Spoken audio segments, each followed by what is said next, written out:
तो यहाँ पर देखिए, ये हमारा जो पुष्प है उसका ये पिछला भाग है और यहीं पर है बाह्यदल।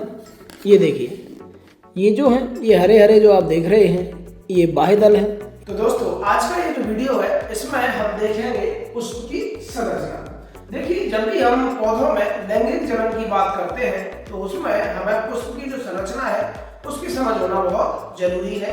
तो आज का ये जो वीडियो है ये कक्षा 7 के अध्याय 12 और कक्षा 10 के अध्याय 3 को समझने में बहुत महत्वपूर्ण साबित होने वाला है, क्योंकि आपने पुस्तकों में पुष्प की संरचना तो देखी होगी, लेकिन वास्तव में जो पुष्प होते हैं यानी कि जो फूल होते हैं उनमें वो संरचना कहाँ पाई जाती है, वो जो अंग है वो कहाँ पर पाया जाता है, ये सारी चीज आज के इस वीडियो में हम लाइव देखने वाले हैं। तो इसके लिए देखिए, मैंने कई तरह के फूल यहाँ पर रखे हुए हैं जिनमें हम भली भांति जो पुष्प की संरचना है उसको समझ पाएंगे।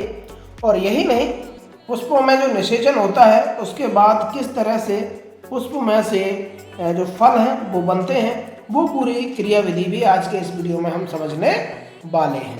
तो सबसे पहले तो हम समझ लेते हैं पुष्प की संरचना को, जिसको आपको अपने परीक्षा के समय पे जो उत्तर पुस्तिका है उसमें लिखना है। अगर पुष्प की संरचना आती है तो देखिए, उसको बनाने के लिए सबसे पहले आपको बनाना है एक पुष्पासन। इस तरह से आपको एक पुष्पासन बना देना। पुष्पासन बनाने के बाद अब आपको इस पर बनानी है वर्तिका। देखिए, वर्तिका बनाने के लिए सबसे पहले आपको इस तरह की संरचना बनाएंगे और उसके बाद ये जो संरचना है इसको ऐसे सीधा ऊपर तक ले जाएंगे और ऊपर ले जाने के बाद इसमें एक संरचना इस तरह से बना देंगे। अब देखिए, अब हमें बनाने हैं पुंकेसर। पुंकेसर हम यहां से निकालते हैं, तो एक एक पुंकेसर आप दोनों साइड में बना दीजिए और इनके ऊपर भी इस तरह की एक संरचना बना दीजिए।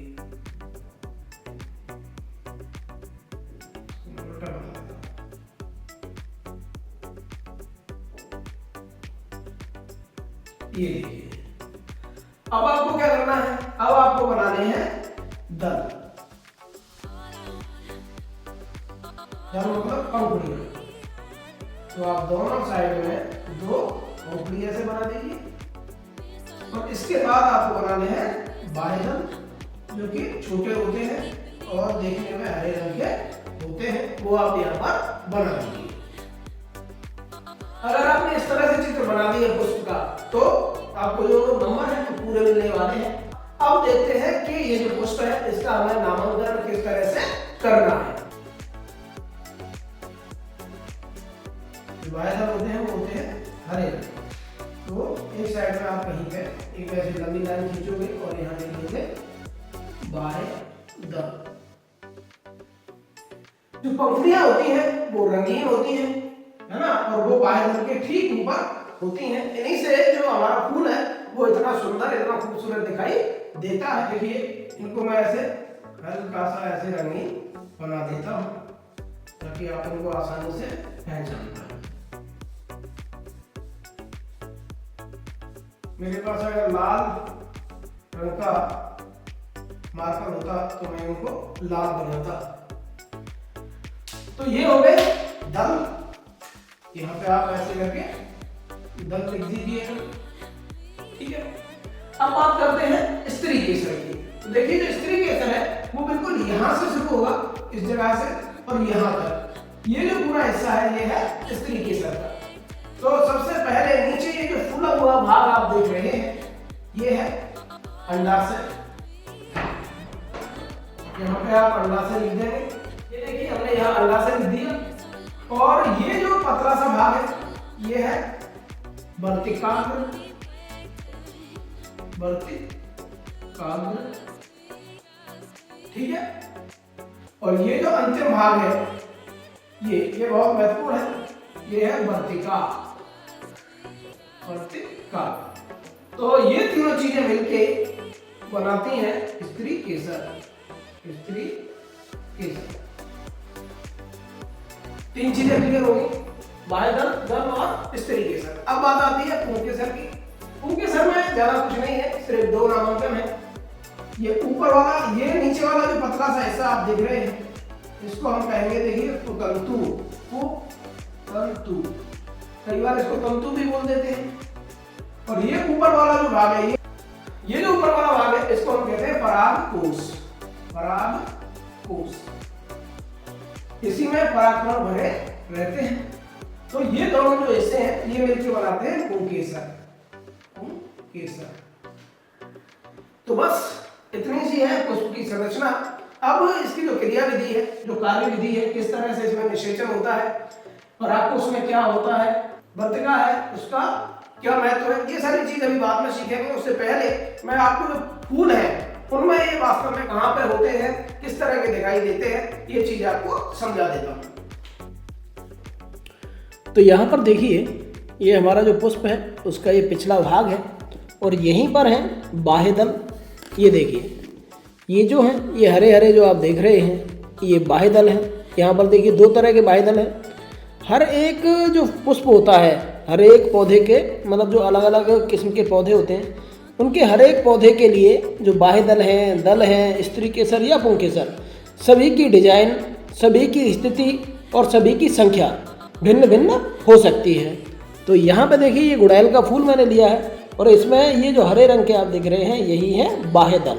और देखिए, ये जो बड़े बड़े जो ये पंखुड़ियाँ आप देख रहे हैं, जो कि रंगीन है, यही पुष्प की सबसे सुंदर संरचना होती है और इनको हम कहते हैं दल। और अधिकांश इन दलों के बीचों बीच में ही पाए जाते हैं स्त्री केसर और पुंकेसर। और अब यहाँ पे अगर आप ध्यान दें तो देखिए, ये जो पीले पीले रंग की जो छोटी छोटी संरचनाएं हैं, ये हैं पुंकेसर। और ये जो चटक लाल रंग की ये जो ऊपरी हिस्से में जो संरचना है, वो है स्त्री केसर। पुंकेसर और स्त्री केसर ये सभी फूलों में लगभग अलग अलग तरह से स्थित होते हैं और इनकी जो डिजाइन है वो भी अलग अलग तरह की होती है। देखिए, ये एक और पुष्प मैंने लिया है। यहाँ पर देखिए, ये है बाह्य दल और ये है जो रंगीन है, ये है दल। अब इनको काट के जरा देख लेते हैं। देखिए, इसके अंदर है पुंकेसर और स्त्री केसर। मैं इनको हटा देता हूँ जो पंखुड़ियाँ हैं, उसके बाद आप स्पष्ट रूप से देख पाएंगे। यहाँ पर आप ध्यान से देखें तो देखो, ये जो संरचना है, ये है पुंकेसर और नीचे की तरफ यहाँ पर ये एक छोटी सी संरचना जो आप देख रहे हैं, छोटी सी संरचना है, ये है स्त्री केसर। देखिए, दल तोड़ने के बाद यहाँ अंदर आप देख सकते हैं कि ये जो संरचना है, ये है पुंकेसर, ये पुतंतु और ये परागकोश। ये दोनों चीज़ आप यहाँ स्पष्ट देख सकते हैं। तो ये देखिए, ये है अपनी वर्तिका और ये आगे का जो भाग है वो है वर्तिकाग्र। तो ये पुष्प में इस तरह की संरचना देखिए पाई जाती है। ये जो पतला सा भाग आप देख रहे हैं, ये है वर्तिका और ये ऊपर का जो चौड़ा सा भाग है वो है वर्तिकाग्र। देखिए, ये वाला जो हिस्सा है। तो जैसा कि आपने जो पुष्प है उसमें देख लिया कि किस तरह से जो जनन अंग है वो पुष्प में स्थित होते हैं। अब देखिए, जो परागकोश होते हैं, ये जो ऊपरी हिस्सा है पुतंतु का, उसमें भरे रहते हैं परागकण और जो परागकण होते हैं वास्तव में उनके अंदर होते हैं नर युग्मक। ये जो स्त्री केसर है, यहाँ पे ये जो ऊपरी भाग है, ये जो ऊपरी भाग है वर्तिका, यहाँ से जब इस वर्तिका पर परागकोश के परागकण अगर किसी भी तरह से यहाँ आ जाते हैं, चाहे वो हवा के द्वारा आए, चाहे वो किसी कीट के जो पैर होते हैं, पंख होते हैं, उनसे चिपक के आए, जब ये यहाँ से आ जाते हैं तो उसके बाद क्रिया होती है निषेचन की। निषेचन के लिए देखिए, यहाँ पर ये जो अंडाशय है, इसमें पाए जाते हैं अंडक और इन अंडकों तक जो नर युग्मक है वो पहुंच जाता है और वास्तव में जो अंडक है वही होते हैं मादा युग्मक। तो नर युग्मक और मादा युग्मक मिलके उनमें निषेचन हो जाता है और बन जाता है बीज। और बस वो जो बीज होता है उसके अंदर एक नवोद्भिद होता है, उससे एक नया पौधा बन सकता है। तो यह है पूरी क्रिया निषेचन की। तो चलिए, ये जो निषेचन की क्रिया है इसको भी एक बार लाइव जो पुष्प होता है उसमें देख लेते हैं कि किस तरह से जो परागकोश है उनसे परागकण निकलते हैं, कैसे वो वर्तिकाग्र तक जाते हैं और वर्तिकाग्र होते हुए अंडों को निषेचित करते हैं। तो देखिए यहाँ पे आप बहुत ध्यान से देखें तो देखिए हमारे दो पुंकेसर दिखाई दे रहे हैं और उनके बीच में स्थित है स्त्री केसर, और स्त्री केसर का जो निचला भाग है वो है अंडाशय। निषेचन के बाद क्या होता है कि जो अंडाशय है उसमें वृद्धि होना शुरू हो जाता है और वो फिर देखिए इस तरह से एक फली का रूप ले लेता है। छोटी सी यहाँ पे ये देखिए जो फली है वो देखिए दिखाई गई है। ये देखिए इस तरह की जो अंडाशय है वो उसमें वृद्धि शुरू हो जाती है, फली का रूप लेने लगता है। धीरे धीरे जो फली है देखिए वो इस तरह से बड़ी हो जाती है और उसके अंदर बीज पैदा हो जाते हैं। ये छोटे छोटे कीड़े आप देख रहे हैं, ये जब मैं फूल तोड़ के लाया था तब इनके साथ आ गए थे और वास्तव में ये जो कीड़े होते हैं ये परागकणों को वर्तिकाग्र तक पहुंचाने में बड़ी अहम भूमिका निभाते हैं और ये जो क्रिया है इसी को हम कहते हैं परागण। तो ये था आज का वीडियो जिसमें आपने पुष्प की संरचना को भलीभांति समझा। आशा करते हैं वीडियो आपको अच्छा लगा होगा। अगर वीडियो अच्छा लगा तो प्लीज इसे लाइक कीजिए, शेयर कीजिए दोस्तों के साथ। चैनल पर नए हैं तो सब्सक्राइब करना बिल्कुल मत भूलना। तो फिर मिलते हैं ऐसे किसी और वीडियो में।